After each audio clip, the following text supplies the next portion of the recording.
My initial thoughts were, why have they chosen me to go and do the research? There are other people in the class that are performing far better with research than I am. I thought, I don't want to get bogged down in research and miss out on my last opportunity of having some practice experience in a good placement, especially going to a statutory organisation. As soon as I'd been in an NGO for my first placement, I thought, going to a statutory, I want to be able to just get in on all that practice knowledge that I'll be able to get. And what's this research going to do for me? Am I going to utilise it when I finish? And all those sort of things came into my head, really. It was a bit daunting. I think I kind of went back to my research papers at uni and thought, oh, yuck. Yeah, they weren't my favourite papers. But in saying that, I got lots out of them, so I thought it would be a good opportunity to challenge myself and stretch myself. It did have an influence on me. Other students' perceptions of a research placement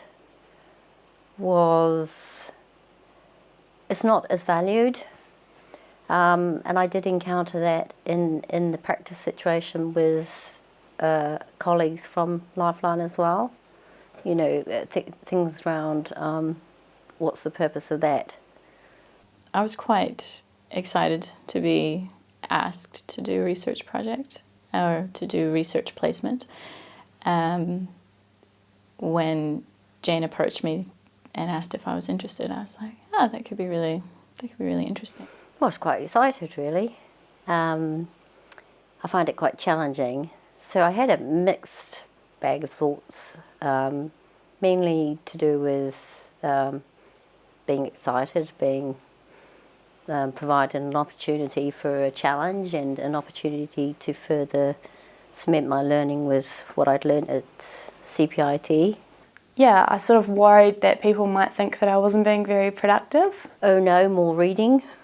You know, I felt that I was quite passionate about it by the end. You know, I felt like I wanted to advocate for these clients. There's an expectation that it's extra work that you're having to do that they're not having to do, so they're not really too bothered about it. I was just enjoying the research class, and I really do believe that research is valuable for social work practice, and I liked the thought of trying something different. I definitely got the impression that students see it as a peripheral activity.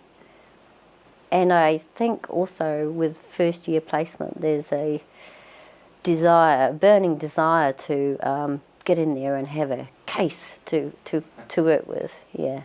Reluctance is probably more around, probably for the majority of social workers, their research experience has been around kind of tertiary study, and they might not kind of appreciate that there's actually more to it than the days of your studies when you're writing essays.